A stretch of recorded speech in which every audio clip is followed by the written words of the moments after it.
Hello everyone, welcome to our channel Isc Steno. We are starting the passage at speed of 80 words per minute. Start. If we look at the provision of the Constitution, we will find that this resolution is in pursuance of the provision in Article 312 according to Sub-Article 2 of the same article. We have now the Indian Administrative Service and the Indian Police Service, which, according to the sub-article, are deemed to have been created by Parliament.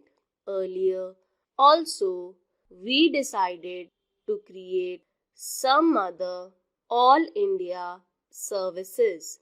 The reasons for the creation of these services have been given by the Honorable Minister, and I entirely agree to them. One other aspect of this question I want to place before this House, and that is that the scale of pay and the prospects in the All India services will be better than those in the state services, that there will be a wider field of selection, and that the conditions of service and the scale of pay will attract better persons. We know that quite a large number of our young men, doctors, engineers, etc. are still outside the country. Thought they are keen to come and serve the country. The service conditions in the state services are not such as to attract them. I hope and trust that our young engineers and others who are abroad will be attracted to come back to our country and serve it in view of the better prospects.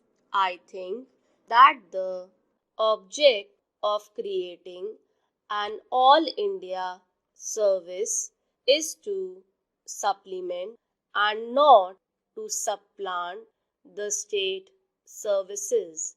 I mean to say that there will still be the state education service, although we are going to have an All India education service also. I know how the states are dealing with it. I know about the state of Uttar Pradesh. As far as education is concerned, we have got a state education service and also a subordinate education service. In the state service, there is class 1 and class 2. There is no direct recruitment to class 1 services generally. Therefore, when we are going to create an All India service, I think the first question which will come up before the government will be as to which of the personnel of the state services are fit enough to be absorbed in the All India service. I find that the Honorable Minister had suggested that there might be a proportion of 33% reserved for promotion. After this resolution is passed by this House, the government will consider the question of legislation for the creation of these services. I read the provision in Article 312 and I know that the creation of these services is possible only by a law, that we have got to bring forward a bill and pass it into law. But as far as the conditions of service and all other things are concerned, they are also to be regulated by Parliament. Therefore, my suggestion is that these things should be determined by rules made under the proposed Act, and the authority to make the rules should be delegated to the government in that respect, so that after everything has been gone into a proper decision is made, both in regard to the conditions of service and also the promotion for recruitment, for direct recruitment and by promotion. I have seen executive officers working in the states drawn both from the IAS and the provincial executive service. Normally, IAS officers are deputed to the states, and during their posting they are under the control of the states. They are posted according to the recruitment of the state. I think the same principle will be followed in regard to these All India services also, but it will be desirable that officers serving in one state should not be allowed to remain there for a very long period.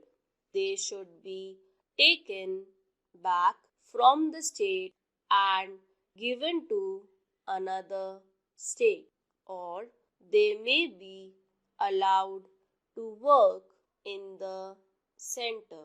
But as far as the administrative control of these officers is concerned, that will be with the states.